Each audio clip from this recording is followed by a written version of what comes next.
What's up, everyone? Pritch here, and tonight we have a double whammy of announcements. We have the wealth transfers being re-enabled worldwide, and that notification came up today. And then we also have kind of a looking forward, road ahead, what they would like to do to better open world PvP, wars, and the way that territories are working, which is, in my opinion, just an A+, amazing. I'm super excited to read it with you guys. I'm really looking forward to seeing what they have to say with all this stuff.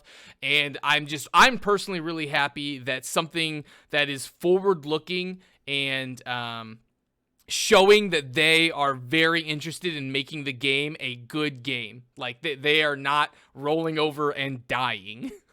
All right, so let's get down to the wealth transfers. These are happening at basically 11 p.m. In your local time zone, 11 p.m. at night, and they're supposed to last for about 3 hours.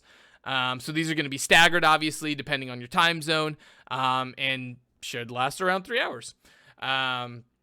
These are going to be enabling all wealth transfers, which means you're going to be able to trade with people again, use the trading post, all the fun stuff you've come to know and love. Pay your taxes. Territory holders are going to be able to actually pay for upgrades and pay their taxes so that things stop getting downgraded. So basically, the game's going to go back to a better state where there's an actual economy. So I'm looking forward to that. I actually literally called it too in one of my comments earlier today in one of my videos when I talked about this. I was like, I'm pretty sure this is going to be back up within 24 hours. So I'm happy to see that it's going to be up very soon. So be on the lookout for that. You're going to be able to trade again. Be ready to just see a mass flood of items on the trading post and just in the economy. I'm expecting prices on a lot of goods to drop significantly because of that, because people have been hoarding them in their banks, so now they got to get rid of them. All right, and that's basically all this entire post is right here for enabling wealth transfers. Just basically states all that fun stuff. So if we hop out of here, we can get to the more fun stuff. We can get to the PvP, war, and territory post. Now, this one is the one that I'm actually super excited for here. All right, let me scoot over a little bit. Let's move this over to the side a tad. Hello, adventurers and conquerors. Fair heads up, I read the first paragraph of the open world PvP part. I know I cheated. I'm sorry. I got excited. Please forgive me. But I'm going to read all this through with you guys. Hello, adventurers and conquerors. Today I wanted to provide an update on the health, status, and vision of PvP, war, and territory control metagame. Thank you. This is like a road ahead, future looking. This is what I was really wanting to see, is like, hey, we are going to be continuing looking to making this game better and good. All right. Before we dive in, I want to apologize for all the issues we've seen in war so far, and thank you for your patience as we work to resolve them. I know there have been some serious lag issues in war and a number of exploits, including the invulnerability exploits, that have marred your experience. Very true. We've made an initial set of changes to address some of the issues, and we're working on some higher impact changes that need more testing. The fact that you said need more testing, huge A+. Just the fact that that's even on your radar, that you guys do testing, thank you. Please do more. It is a top priority for the team to get war to a stable, performant state where the skill and coordination of the best team determines the outcome. I would love that. Let's start by reiterating our high-level vision. We want to create a game where PvE and PvP not only coexist but support each other. We also want wars, not ganks, meaning we want to support meaningful PvP and war and the open-world conflict between the three factions. I'm going to be honest, I don't really understand the quote, but whatever. I'm not a smart man, never claimed to be. Open-world PvP. We feel open-world PvP is in an okay position but has room to improve. Facts. I don't even know if I would consider it an okay position, honestly. The rewards for flagging while leveling up are good. The 10% XP bonus makes a difference. Yes, while leveling. Absolutely. 1000%. And the rewards for PvP kills are meaningful. Again, while leveling, yes. At endgame, however, the rewards for flagging are not good. That's one way to say useless and pointless. Yes. There are two changes coming in the short term that should help. The first is that we're going to increase the luck of players when flagged.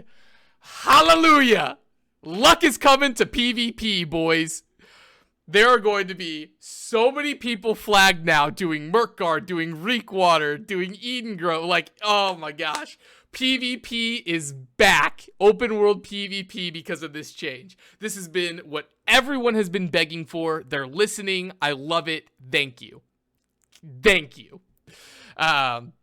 This should be an important and lasting benefit to flagging. Second, we're going to reduce the durability damage to gear when flagged. This will reduce the risk of flagging a bit, especially in endgame gear repair costs. Thank you. That's awesome. Honestly, I would be cool with just the luck part, but this is just a nice little cherry on top. For those that don't know, when you reach level 60, it starts to cost a lot of gold to repair your gear. Like, if everything starts to get really close to broken, it's going to cost you like 400 to 500 gold to repair a full set of gear. That's a lot of gold. Like, a lot. So I'm actually really excited for this change. I think it's a great change. Thank you. In the medium term, I don't know what exactly counts as short, medium, and long term, but in the medium term, we will also adjust the rewards for PvP kills at 60 so they can enhance players' high watermark more.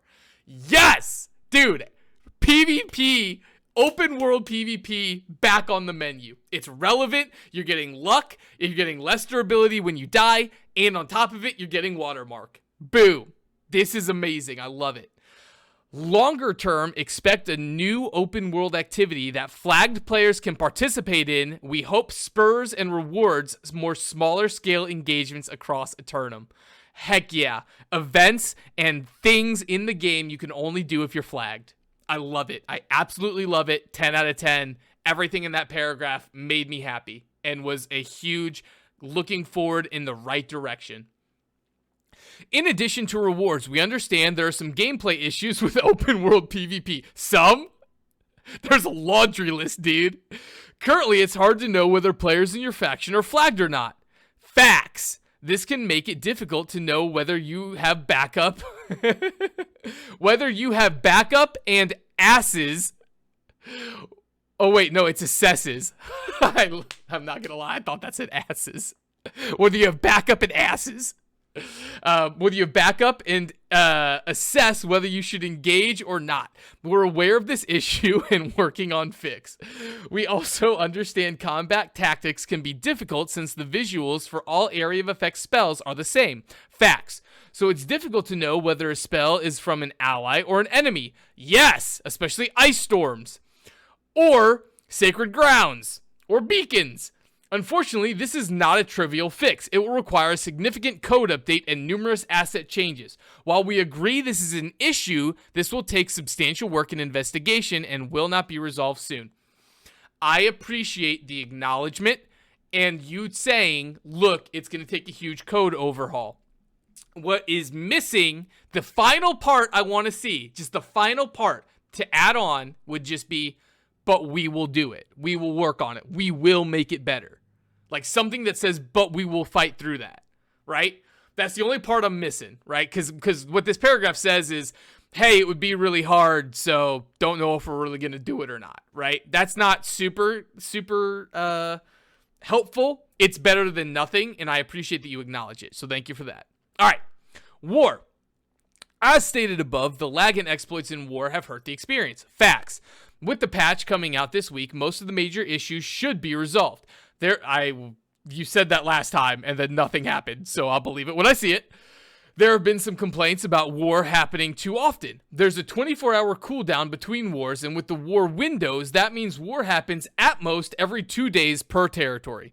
That's a lot, dude. Every 2 days is a lot. Players can also delay that through the influence race, which is now much more viable since we fixed the escalating influence issue. Thank you.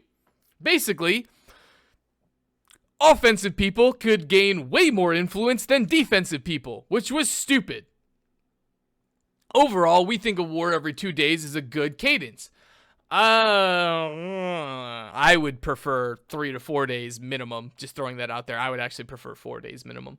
But please continue to let us know what you think. We're seeing war fatigue from factions which funnel a group of players into every war. Dude! Yes! While we love this cooperation, having one company or one company's worth of players own multiple territories should be very hard and is not what we are balancing war cooldowns towards. All right, that's fair. I see you.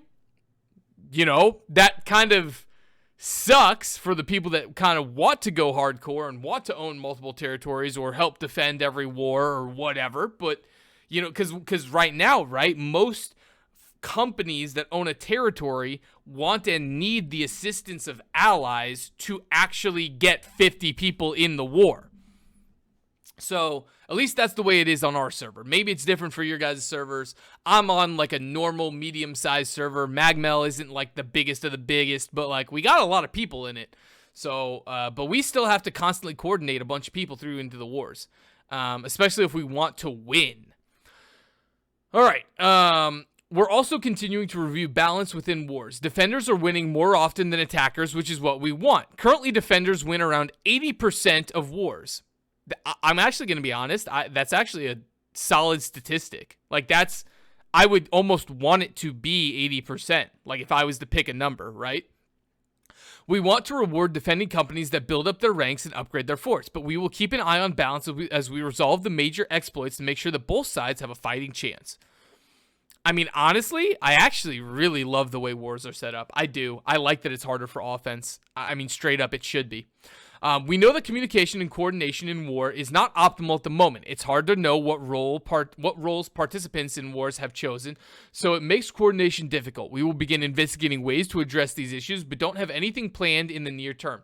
If you make it painfully obvious which people are in your group, not a stupid small little diamond that has a color on it that nobody can see from anywhere, that is how you make wars way easier to coordinate. I need to know at all times where my 4 other group members are and what they're doing. That's what, just make it painfully obvious where my group members are. That's what we all want. Territory control. Overall, we're seeing territories change hands with decent regularity. As stated above, we want to favor defender and seeing a good spread between factions on most servers. We do have 2 systems in place to help with faction balance. We allow players to switch factions, but don't allow them to switch to the dominant faction. We also increase the influence underdog factions earn for PvP faction missions to give them a better chance at earning the right to declare war, but we may need to do more. I actually didn't know about the underdog faction bonus. I probably should have known about that, but I didn't. We're watching faction balance on all servers, and if it becomes a general problem, we have a few ideas to help resolve it in interesting ways. All right. You want to share what those are, maybe? Like, you want to, toss us a bone and be like, here's one way we're thinking about currently, maybe or maybe not, kind of thing. I'm also very curious, when a faction becomes dominant, how many territories must you have? Is it exactly 1 more than the other 2? Is it 3 more than the other ones? Is it server population size with how many people are in your faction? How many less territories do you need before you get the underdog faction bonus? I am curious to know how that works exactly. I think the community in general would like to know how that works, frankly. We also are aware that some territories, I'm looking at you, Everfall, produce a ton of tax income, while other towns can be much harder to support and upgrade. Facts. Everfall and Windsward, both of those are the 2 places that trade happens. It doesn't happen anywhere else.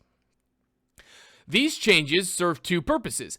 Adding some much... Wait. I am reading the wrong paragraph. There's a change coming soon which will help distribute a main tax income stream to every territory. We want to review the impact of this change before we make further changes, but there are some other changes we could make in the medium term if this is insufficient.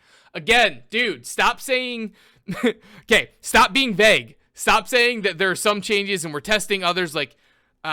It is good. It's a huge step forward. I am happy to hear that. Thank you. And I'm glad you're testing stuff. But what are you testing? What are the potential changes, right? I'm very curious what you believe you're going to do that would affect the game, right? We're curious, especially with how these release notes have been going. We're very curious what you're planning on changing. Hey, Durun Cactus here. They're just doing roll And a call last for, bit of good news for all the territory flippers out there. There are some new PvP mission types. Sorry, I got people talking in Discord real fast. We're almost done, I swear. There are some new PvP mission types coming to the game soon. These changes serve two purposes: adding some much needed variety to the PvP missions and helping to distribute the PvP action to multiple locations to spread out some of the large PvP zergs we're seeing. Please let us know what you think about these changes when they go live soon. We will. But I'm actually very excited when they say that, because basically what they're saying is we're going to give you guys different faction missions. We're not going to have the same 3 PvP faction missions. Thank you. I am 100% for that. Good change. I like it. Keep it up. Thanks for reading, and please feel free to post any follow-up concerns you might have, and we'll try to address the top issues in a follow-up in a few days or weeks' time. Zin, I love you, and I appreciate what you just did. That whole post, 9 out of 10, amazing. You are looking at what we're asking, and you're addressing it, and you're saying you're going to make changes. I love that, and I appreciate that. The only reason you didn't get a 10 out of 10 was because you were very vague on some parts and wouldn't give us info on what you guys are currently testing and thinking about changing. That was the only reason. But all that to say, guys, look, New World is on fire right now. Everybody is aware of that. There's a million bugs. There's a million things going wrong. There's a million glitches that break a million things, right? I said in one of my previous YouTube videos that I want to see them giving us information, being transparent, and I wanted to see some sort of future-looking, road ahead, this is what we're planning and this is what we're trying to do for you guys kind of post. I literally get it in the same day. I'm really, really happy to see that. Guys, it might be on fire, but they're not dead yet. They're trying to make it better. I'm not saying they're going to succeed. I'm not saying that they're going to roll out these patches and there's not going to be any problems and they're not going to create more bugs, right? I'm not giving them that. They've screwed up a lot in the past. They got to earn our trust again. But look, they're trying and they're telling us ahead of time what we can look forward to. I'm super happy about that. I hope you guys are as well. I love you guys on YouTube. If you guys want to help support the channel and help us out along the way in covering all the New World content, you can drop a like, you can hit the sub button, and you can leave a comment down below I can't even talk anymore. Letting me know your thoughts on this post. Letting me know what you guys are looking forward to with the PvP war and territory changes moving forward. Frankly, I think adding luck to being PvP flagged is probably the biggest change. Straight up. Like, that is what will get everyone flagged. The high watermark too is going to be really nice. I love you guys. I appreciate you guys, and I'll catch you in the next one. See ya. My voice is almost gone. Holy cow.